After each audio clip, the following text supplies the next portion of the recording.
हाय बच्चों, very warm welcome to the channel. This is your English educator Shipra Mishra और आज हम करने वाले हैं चैप्टर द लास्ट लेसन, जिसे लिखा है अल्फोंस डॉडेट ने।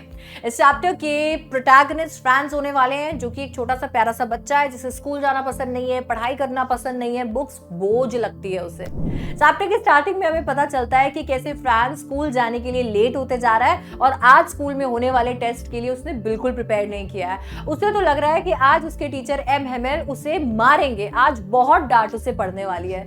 डर के मारे स्कूल की तरफ भागता है तो रियलाइज करता है कि क्यों ना आज स्कूल बंक कर दूं। दिन इतना अच्छा है, इतना ब्राइट और इतना वार्म दिन है, ठीक है, बर्ड्स चॉप कर रहे हैं, इसके साथ साथ में सॉमिल के पीछे जो प्रशियन सोल्जर्स हैं वो ड्रिल कर रहे हैं, तो मजा आएगा यहाँ पर बैठने में। बट देन वो रियलाइज करता है कि यार क्यों ना अभी जाता हूँ स्कूल जाकर पढ़ना भी जरूरी है, थोड़ा सा हमारा फ्रांस सख्त हो जाता है। रास्ते के अंदर उसे टाउन हॉल से गुजरते वक्त बुलेटिन बोर्ड के सामने बहुत ज्यादा भीड़ देखने को मिलती है। रियलाइज करता है कि बुलेटिन बोर्ड के सामने इतनी भीड़ है, यानी कि अभी कोई बुरी खबर आई होगी। एक्चुअली पूरी की पूरी स्टोरी फ्रैंको प्रशियन वॉर वाले टाइम पे स्थित है, जिसके अंदर फ्रांस के बहुत सारे एरियाज को प्रशिया ने कंट्रोल कर लिया था, अपने गिरफ्त में ले लिया था, और अल्सास और लोरेन नाम के जो टाउन्स है वो भी उन्हीं टाउन्स में से एक है जिनको अब प्रशिया हैंडल कर रहा था। बुलेटिन बोर्ड पे प्रशिया की तरफ से बहुत सारे डॉक्यूमेंट्स चिपकाए जाते थे, बहुत सारे ड्राफ्ट्स, बहुत सारे ऑर्डर्स यहाँ पर आते थे। एक भी बार कोई अच्छी खबर यहाँ से नहीं आई है फ्रांस के लोगों के लिए, और इसीलिए उसे लगा कि आज भी कोई बुरी खबर होगी। उसने सोचा रुकने का, पर रियलाइज किया कि स्कूल के लिए लेट हो जाएगा, तो स्कूल की तरफ भागा। बीच में वहां पर खड़े हुए ब्लैकस्मिथ वॉचर ने उसे रोकने की कोशिश की और बोला, अरे आराम से जा, तो तेरे पास खूब टाइम है। स्कूल पहुंचते ही पता चलता है कि आज स्कूल तो बड़ा ज्यादा डिफरेंट लग रहा है। डिफरेंट लग रहा है। उसने एक ही चीज पे भरोसा किया था कि स्कूल में शोरगुल होगा और शोरगुल की वजह से वो चुपचाप जाकर अपनी सीट पर बैठ जाएगा, पर आज तो स्कूल इतना शांत है जैसे कि संडे मॉर्निंग है। जब अपने इस क्लास के पास जाता है तो पता चलता है कि सारे के सारे बच्चे अपनी अपनी सीटों पर बैठे हुए हैं और एम हेमेल छड़ी लेकर इधर उधर घूमे जा रहे हैं।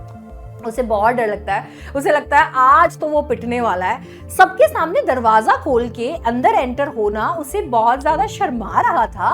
एट द सेम टाइम उसे बहुत डर लग रहा था कि अब हेमेल कुछ तो कह देंगे, बट एम हेमेल ने उसे शॉक कर दिया जब उन्होंने बोला, प्यारे फ्रांस, जाओ अपनी सीट पर जाकर बैठो, हम तो तुम्हारे बिना ही शुरू करने वाले थे। वो शॉक में था और जाकर जैसे ही बैठा उसने देखा एम हेमेल ने आज अपने बेस्ट कपड़े पहने हुए हैं, संडे क्लोथ्स पहने हुए हैं, और वो उसने ये भी देखा कि इतने प्यार से मुझसे बात की है। इसके ऊपर से बैक बेंचेस जो हमेशा खाली रहती है उन पे आज विलेजर्स बैठे हुए हैं। आखिर बात क्या है, आज स्कूल इतना स्ट्रेंज और सोलम क्यों दिख रहा है? ये सोचते सोचते मतलब वो एकदम से खो गया और इतने में एम हेमेल ने रिवील किया कि आज उनका आखिरी लेसन है। जी हाँ, आज हमारे फ्रांस का आखिरी लेसन होने वाला है फ्रेंच का, क्योंकि बर्लिन से ऑर्डर आया है कि अल्सास और लोरेन के डिस्ट्रिक्ट में अब जर्मन पढ़ाई जाएगी और फ्रेंच नहीं पढ़ाई जाएगी। एम हेमेल जो कि फ्रेंच के मास्टर है, उन्हें देश छोड़कर जाना होगा और कल जर्मन के नए मास्टर आएंगे।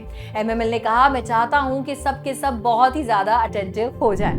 फिर क्या, फिर एकदम बिजली गिर पड़ी फ्रांस के ऊपर। उसने कहा, ये कैसे हो सकता है? मैंने तो आज तक फ्रेंच ना पढ़ी थी ना समझी थी, मेरे लिए तो किताबें बोझ की तरह थी, और आज ऐसा लग रहा है जैसे कि ये बेस्ट फ्रेंड्स है जिन्हें मैं जाने नहीं देना चाहता। कोई हमारे साथ ऐसा कैसे कर सकता है, वो सोचता है। अभी तक एम हेमेल से डरने वाला फ्रांस एम हेमेल को ऑलरेडी मिस करने लगा था।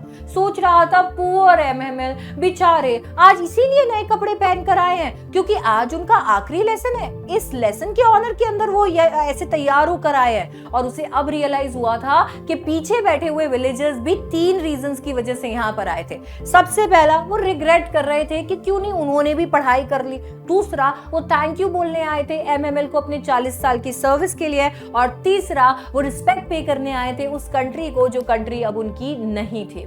ये सारी चीजें जब वो सोच रहा होता है तो उसका नाम पुकारा जाता है और उसकी बारी होती है अभी रिसाइट करने की रूल्स ऑफ पार्टिसिपल्स। वो कहता है, यार मैं क्या नहीं कर देता अभी फर्राटे से रूल्स ऑफ पार्टिसिपल्स रिसाइट करने के लिए, पर ये क्या हो रहा है, मतलब मेरे को कुछ भी नहीं आता, और वो पहले कुछ शब्दों में फंबल कर जाता है। एमएमएल कहते हैं कि उसकी गलती नहीं है, इनफैक्ट ये सबकी गलती है। पेरेंट्स बच्चों को इतना कीनली स्कूल भेजते नहीं थे, वो उन्हें फार्म या मिल पर भेजते थे कुछ चंद रुपयों के लिए। एमएमएल खुद कितनी बार उन्हें छुट्टियां दे दिया करते थे, कितनी बार अपने काम कराया करते थे, और बच्चे तो फिर बच्चे हैं ही। अरे यही प्रॉब्लम है पूरे के पूरे एल्सास के साथ में, हम हमेशा लर्निंग को कल तक टालते हैं और आजकल देखो कहां पर आ गया। अब उन लोगों को ये पूरा लिबर्टी मिल जाएगी कहने की कि क्या खाक अपने आप को फ्रेंचमैन कहते हो, ना फ्रेंच बोलनी आती है ना फ्रेंच लिखनी आती है। एनीवे, एमएमएल ने कहा फ्रेंच दुनिया की सबसे खूबसूरत लैंग्वेज है, सबसे लॉजिकल और सबसे क्लियरेस्ट लैंग्वेज है, और इसे हमें हमेशा अपने अंदर प्रोटेक्ट करके रखना है, क्योंकि जब तक हमारे अंदर हमारी लैंग्वेज जिंदा है तब तक हमारी आइडेंटिटी जिंदा है, और जब तक हमारी आइडेंटिटी जिंदा है इस प्रिजन से हम निकल पाएंगे। सो जैसे उन्होंने ये बोला उसके बाद में उन्होंने पढ़ाना शुरू किया। वो जैसे पढ़ा रहे थे ना, फ्रांस को सब कुछ बड़े अच्छे से समझ आ रहा था। ऐसा लग रहा था कि वो पहली बार इतने कंसंट्रेशन से पढ़ रहा है, या शायद एमएमएल पहली बार इतने पेशेंस से पढ़ा रहे हैं। उसके बाद एमएमएल राइटिंग के लिए बच्चों के लिए खूबसूरत कॉपीज लेके आए, जो कि फ्लैग्स की तरह लग रहे थे पूरे के पूरे रूम के अंदर। उनके अंदर राउंड हैंड राइटिंग में फ्रांस अल्सास लिखा हुआ था, और सारे लोग बस अपने पेन और पेंसिल को पेपर पर चला रहे थे। पिन ड्रॉप साइलेंस था क्लास में, कोई न्यूसेंस नहीं, कुछ नहीं, कोई तमाशा नहीं, कोई क्लास का टाइम वेस्ट नहीं करने वाला था। छोटे छोटे बच्चे अपने ड्राइंग को भी इस तरीके से बना रहे थे जैसे कि वो फ्रेंच हो। थोड़ी थोड़ी देर पर जब फ्रांस अपना काम कर कर ऊपर देखता तो उसे रियलाइज होता कि एमएमएल कैसे 40 साल को अपने अंदर बांध कर ले जाना चाहते हैं। 40 साल जो उन्होंने स्कूल को दिए। ये सोचते सोचते उसे इतना गुस्सा आ रहा था कि वो सोच रहा था कि ऊपर बैठे हुए क्या कबूतरों को भी ये बोलोगे कि चलो अब ऐसा करो कि जर्मन में कू करो, फ्रेंच में नहीं। इतनी हिम्मत आ गई है तुम में। वो इतना ज्यादा गुस्सा वहां पर कर रहा था। उसे सारी चीजें बहुत अच्छे से समझ आ रही थी। और फिर क्या, फिर 12 बज गए। 12 बजते ही अभी टाइम हो चुका था उनके आफ्टरनून प्रेयर का, यानी एंजेलिस का, जिसके लिए सब लोग खड़े हुए और उनके विंडो के नीचे ट्रम्पेट ब्लो किया प्रशियन सोल्जर्स ने, ये सिग्नल करते हुए कि अब तुम्हारा स्कूल खत्म हो चुका है, फ्रेंच खत्म हो चुका है, निकलो यहाँ से। यार बेचारे एमएमएल का तो दिल ही टूट गया होगा ना, अपने सामने विलेजर्स को देख के, खास करके हॉजर को देख के, जो बाकी सारे बच्चों के साथ में अल्फाबेट्स चैंट कर रहे थे और चैंट करते करते रोए जा रहे थे, तो उनकी आवाज ना बड़ी ट्रेम्बल कर रही थी। उसके ऊपर से ऊपर उनकी सिस्टर उनकी पेटियां बांध रही थी। सोचो, ये सोच के कि ऊपर उनकी पैकिंग हो रही है और वो देश छोड़कर जाने वाले हैं। 40 साल की दोस्ती, 40 साल के रिश्ते, 40 साल का ये एक्सपीरियंस, ये स्कूल जो उनके घर जैसा था, इतना ज्यादा बुरा उन्हें लग रहा था कि वो बच्चों से कुछ कहना तो चाहते थे पर कह नहीं पाए। इसीलिए ब्लैक बोर्ड की तरफ टर्न किए और बड़ा बड़ा ब्लैक बोर्ड पे लिख दिया, वीव ला फ्रांस, तुम जुग जुग जियो फ्रांस। वो ये बताना चाहते थे कि जब तक एजुकेशन है, एजुकेशन में इतनी ताकत है कि हमें हमारा देश वापस मिल ही जाएगा।